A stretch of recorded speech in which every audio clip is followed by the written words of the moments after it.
दोस्तों नमस्कार। एक बार फिर से मैं आपके सामने विनय गोयल राजनीतिक उथल पुथल के बारे में बातचीत करूंगा।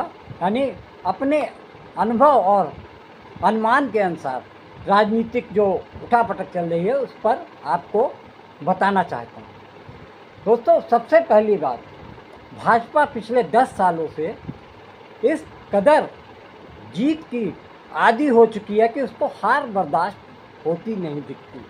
उसको लगता है कि हम अब देश के मालिक हो चुके हैं, जैसा वो हम चाहेंगे वैसा ही होगा। लेकिन जनता जनार्दन होती है, इस बात को उन्हें ध्यान रखना चाहिए।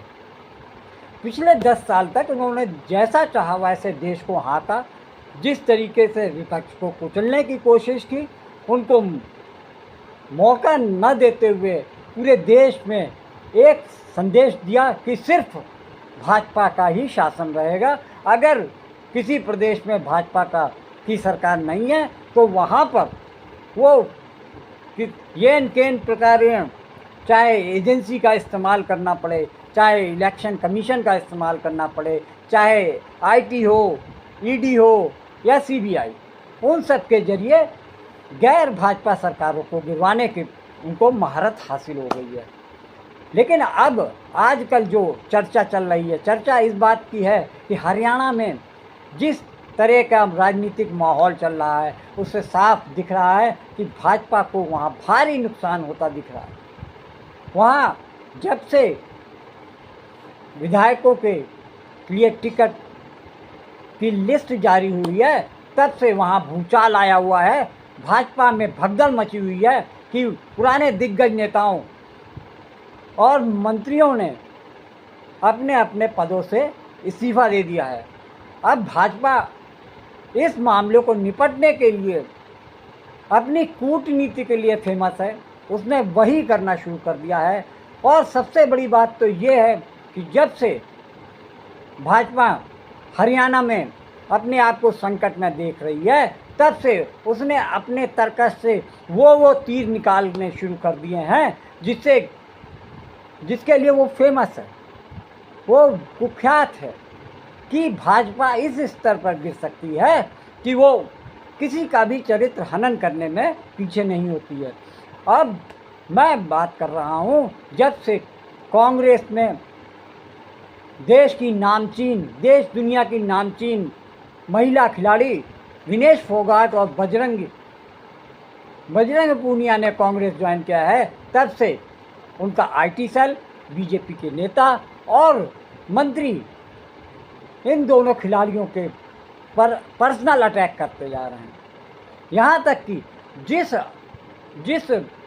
पूर्व भाजपा सांसद ब्रजभूषण शरण पर बलात्कार और यौन शोषण जैसे गंभीर आरोपों में मुकदमा चल रहा है, वो भी जमकर लोगों का चरित्र हनन करने में बाज नहीं आ रहा। और सबसे बड़ी दिलचस्प बात यह है कि देश का प्रमुख मीडिया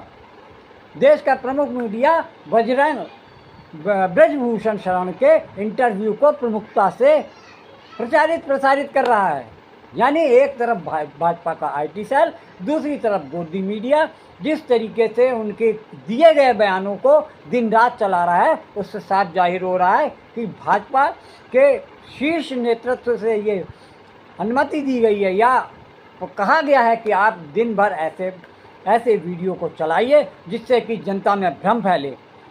वहीं दूसरी तरफ हरियाणा का जो माहौल बदल रहा है, वैसे तो ये बात सबके जुबान पर है कि वहाँ पर बदलाव के आसार बहुत स्पष्ट हैं। कांग्रेस पूरी दमखम के साथ हरियाणा में जीत की ओर अग्रसर हो रही है। साथ में भाजपा का जो पिछले 10 सालों का इतिहास है, हरियाणा में पिछले 10 साल से भाजपा की सरकार रही। 9.5 साल तक एमएल खट्टर यानी मनोहर लाल खट्टर ने राज किया।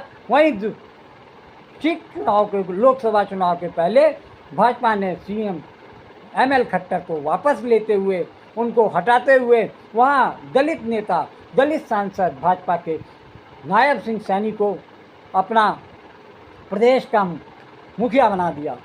तो वो इसलिए किया गया कि जो 10 साल की एंटी इनकम्बेंसी है जो प्रदेश में जनता के अंदर जो नाराजगी है वो नायब सिंह सैनी के जरिए उसको कम करने का प्रयास किया गया। लेकिन जैसा कि सभी जानते हैं 10 साल की जो जनता में नाराज़गी है वो 4 महीने के अंदर नहीं हो सकती और वैसा दिख रहा है। पूरे प्रदेश में भाजपा के कुशासन और लापरवाही के कारण ये साफ दिख रहा है कि जनता में बहुत गुस्सा है, जनता बहुत ही ज़्यादा उत्तेजित हो रही है कि भाजपा को अब उन चीज़ों को समेटने में दिक्कत आ रही है। तो उन्होंने अपना एक ब्रह्मास्त्र निकाला। जिन भाजपा सांसद पर यौन शोषण और रेप के बलात्कार आरोप हैं उनको एक बार फ्री हैंड करते हुए भाजपा के कांग्रेस में शामिल हुए पहलवानों यानी विनेश फोगाट और बजरंग पूनिया पर पर्सनल अटैक करवाना शुरू कर दिया है। यहाँ तक कि ब्रजभूषण शरण ये सीधे सीधे साफ कर रहे हैं कि ओलंपिक में वो चीट करके भाग लेने गई थी। यह सीधा सीधा आरोप तो देश की सरकार पर लग रहा है, देश की ओलंपिक संघ पे लग रहा है कि उसने ब्रजभूषण शरण के अनुसार जो भी खिलाड़ी जाते हैं वहाँ हेरा फेरी करके जाते हैं। इससे तो सीधे सीधे पूरे देश की खेल प्रतियोगिता और खिलाड़ियों पे शक किया जा रहा है। यानी वो खिलाड़ी जो कि दिन रात मेहनत करके देश विदेश में भारत का नाम रोशन करते हैं उन पर सीधे सीधे उनके चरित्र पर, उनके खेल पर शक किया जाता है।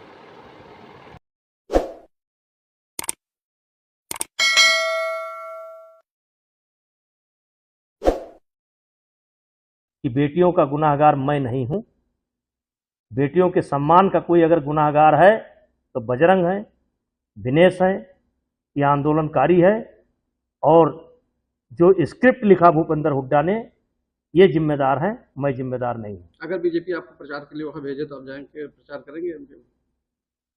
अब मुझको बीजेपी क्यों प्रचार के लिए भेजेगी? बहुत नेता हैं बीजेपी के अंदर, लेकिन अगर कहेगी तो मैं जा सकता हूं। चुनाव में कितना असर उनका होगा, क्या लगता है? देखिए, एक दिन कांग्रेस को पछताना पड़ेगा, एक दिन कांग्रेस को पछताना पड़ेगा। नीरज जी, क्या लगता है आपको, जिस तरीके से साक्षी मलिक ने ये कहा कि वो उनके विचार में पार्टी ज्वाइन कर रहे हैं, लेकिन मुझे लगता है कि त्याग कर देना चाहिए, क्या आपस में कुछ उस तरीके से देख के कि मतभेद हुआ, नहीं मिला? अब इस पर मैं कोई अपनी राय नहीं व्यक्त कर सकता हूं, लेकिन 18 जनवरी को जब जंतर मंतर पर प्रदर्शन शुरू हुआ था तो उस दिन तमाम ऐसे लोग थे जिनको लगा था कि शायद इसमें सच्चाई है, महिलाओं के साथ बदतमीजी हुई है, बेटियों के साथ बदतमीजी हुई है। आज वो लोग भी अपने आप को छले महसूस कर रहे हैं। जिस तरीके से पहलवानों का नुकसान हुआ, इस तरह कुश्ती में जो नुकसान हुआ, इसका भरपाई कौन करेगा? ये पहलवान लोग प्रदर्शन करते रहे, कहीं ना कहीं नुकसान हुआ। इस बार ओलंपिक में भी देखिए, इन्होंने हरियाणा खेल के कारण या खेल का के क्षेत्र में भारत का मुकुट है, और जिस तरीके से इन्होंने लगभग पौने 2 साल तक कुश्ती की गतिविधि को एक तरीके से ठप कर दिया, और क्या यह सत्य नहीं है कि एशिया चैंपियनशिप में, एशियन गेम्स में बजरंग बिना ट्रायल के गए थे? क्या यह सत्य नहीं है? मैं खुद पूछना चाहता हूं, कुश्ती के जो जानकार हैं उनसे पूछना चाहता हूं, विनेश फोगाट से पूछना चाहता हूं कि क्या एक खिलाड़ी एक दिन में 2 वजन में ट्रायल दे सकता है? क्या वजन के बाद 5 घंटे तक कुश्ती रुकवाई जा सकती है? आप नियम की बात कर रही हैं, क्या यह नियम है कि एक दिन में एक खिलाड़ी 2 वेट कैटेगरी में ट्रायल दे? इसमें आपने हक नहीं मारा? क्या 5 घंटे तक कुश्ती नहीं रखवाई? क्या रेलवे के रेफरियों का इस्तेमाल नहीं हुआ? आप कुश्ती जीत करके नहीं गई थी, आप चीटिंग करके गई थी, जूनियर खिलाड़ियों का हक मार करके गई थी। भगवान ने वही सजा दी है आपको। हमने जो सही है वो तो हम भूल गए हैं, क्योंकि आप लोगों ने इतना प्यार हमें जो दिया है। लेकिन आपकी तकलीफें जो हैं वो मैं चाहती हूँ कि थोड़ा सा भी अगर मैं कम कर पाऊँ तो परमात्मा को मैं शुक्रगुजार हमेशा कहूंगी कि आपने इस धरती पे, इस जमीन पे मुझे भेजा है। और जींद की धरती तो वैसे भी इतिहासकारी रही है, आंदोलनकारी रही है, और इसका इतिहास बहुत पुराना है। यहाँ के बहुत साहसी लोग हैं, बहुत जिंदा दिल लोग हैं। जब मेरी शादी हो रही थी तो मुझे पता था कि मैं एक ऐसी धरती पे जा रही हूँ जहाँ पे मान और सम्मान और प्यार जो है वो मुझे शायद कहीं नहीं मिलता, जो इस जींद की धरती।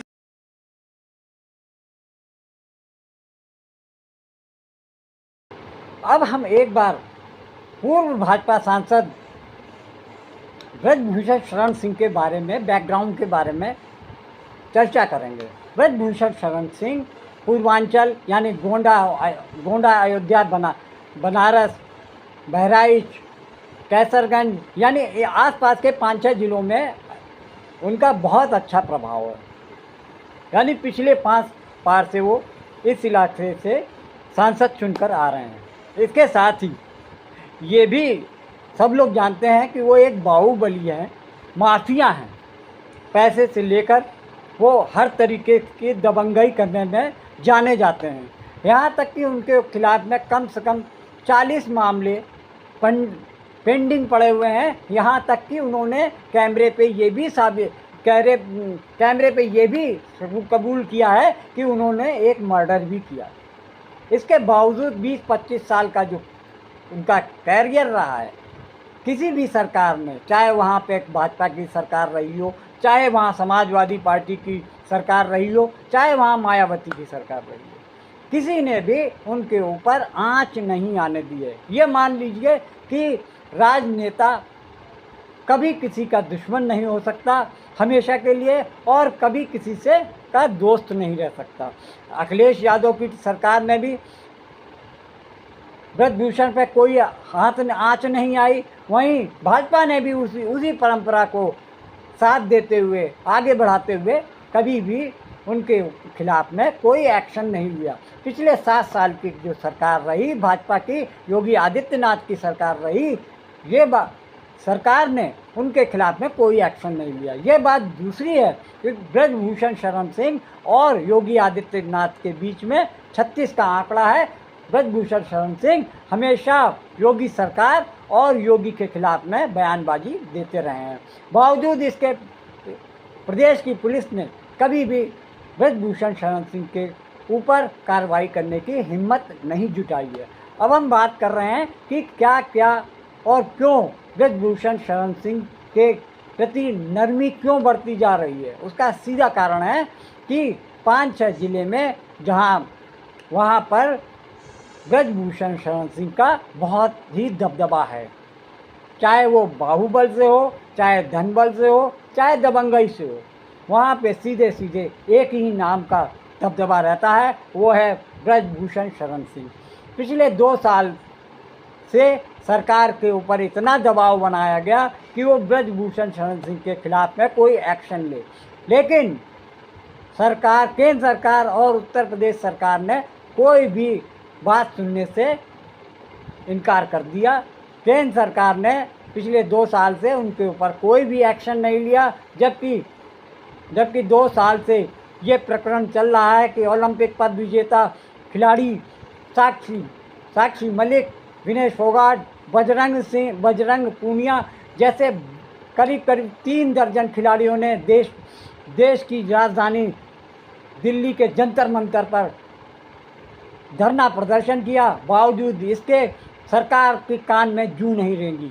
दिल्ली में रहते हुए वो लड़कियों को उन महिला पदक, जो कि देश की शान और गौरव को बढ़ाने के लिए ओलंपिक जैसे खेल में पदक जीत के आई, उनके प्रति मोदी सरकार ने चुप्पी साध ली।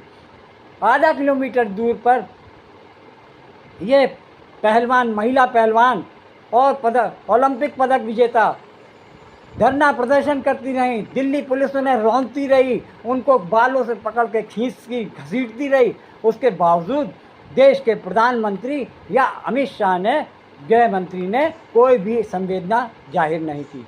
जब वो पदक जीत के आती थी तब प्रधानमंत्री बड़े मुस्कुराते हुए उनको अपने यहाँ डिनर पे बुलाते थे और उनके साथ में सेल्फी खिंचवाते थे, तब उनके चेहरे पर रौनक रहती थी और मुस्कुराहट के साथ सेल्फी खिंचवाते थे। लेकिन 2 महीने तक लड़कियां पहलवान देश की गौरव फुटपाथ पर बैठकर धरना प्रदर्शन करती नहीं, लेकिन प्रधानमंत्री मोदी का मन नहीं पसीजा। उनकी जो बर्बरता के साथ लाठियों से पिटाई हुई, देश के प्रधानमंत्री देश विदेश में घूमते रहे, लेकिन उन्होंने आधा किलोमीटर दूर जाकर अपनी बेटियों का हाल नहीं लिया। ये देश की सबसे बड़ी विडंबना है कि देश का प्रधानमंत्री जो महिला सम्मान और सुरक्षा की बात करता है, आधा किलोमीटर दूरी पर महिलाओं के सम्मान को कुचला जाता है, उन पर लाठियां बरसाई जाती हैं, लेकिन देश के प्रधानमंत्री के कान पे जूं नहीं रेंगता। अभी अभी एक ताज़ा खबर पता चली है कि ब्रजभूषण शरण सिंह, जो कि पहलवानों के खिलाफ में जहर उगल रहे थे, उन पर भाजपा ने कड़ी प्रतिक्रिया जाहिर करते हुए ये कहा, उनको नोटिस दिया है कि वो किसी भी प्रकार की विवादित टिप्पणियां ना करें। और जैसा कि आप जानते हैं कि हरियाणा में कांग्रेस में विनेश फोगाट और देश के जाने माने पहलवान बजरंग पूनिया ने कांग्रेस ज्वाइन की थी। उसके बाद से ही पूर्व सांसद ब्रजभूषण शरण सिंह लगातार जहर उगलते फिर रहे थे। उन्होंने सीधा सीधा आरोप लगाया था कि ओलंपिक में विनेश फोगाट ने चीटिंग करके हिस्सा लिया, और इन सब बातों को लेकर पूरे देश से प्रतिक्रियाएं आने लगी थी। यही वजह थी कि भाजपा को ये लगने लगा कि अगर हम अभी भी नहीं बोले तो इसका और भी ज़्यादा नुकसान और खामियाजा उनको भुगतना पड़ेगा। कारण ये है कि हरियाणा में लगभग 20-25 दिन बाद चुनाव होने वाले हैं और वहाँ पर कांग्रेस काफ़ी आगे निकल चुकी है। साथ ही साथ इन 2 बड़े कुश्ती पहलवान को की कांग्रेस में जो सदस्यता ली है, कांग्रेस ने उनको विनेश फोगाट को जुलना से टिकट भी दे दिया है, और उनकी जो ख्याति है उनके प्रति गांव शहर में काफ़ी फैली हुई है, और उनके पहली बार जुलना जाने पर भव्य तरीके से उनका स्वागत किया गया। इन सब चीज़ों को देखते हुए भाजपा एकदम से घबरा गई और उन्होंने ब्रजभूषण शरण सिंह को निर्देश दिए हैं, नोटिस देते हुए कहा कि आइंदा कभी आप किसी भी पहलवान या किसी नेता के खिलाफ में आप कोई भी अनर्गल या विवादित बयान नहीं देंगे। दोस्तों, इन सब चीज़ों को देखते हुए लग रहा है कि भाजपा के दिन अब बुरे शुरू होने वाले हैं। हरियाणा के बाद अब महाराष्ट्र में चुनाव होने वाला है। इसके साथ ही हरियाणा के साथ जम्मू कश्मीर में भी चुनाव 1 ही तारीख को होने हैं। इन सब चीज़ों को देखते हुए लोगों को लगने लगा है कि अब भाजपा के लिए बुरे दिन शुरू हो गए। इस खबर की बीजेपी आला कमान ने ब्रजभूषण शरण सिंह को विनेश फोगाट और बजरंग पूनिया पर किसी भी तरह का बयान न देने का निर्देश दिया। हाल के दिनों में ब्रजभूषण ने खुलकर विनेश और बजरंग पर आरोप लगाए थे। विनेश और बजरंग कांग्रेस में शामिल हो चुके हैं।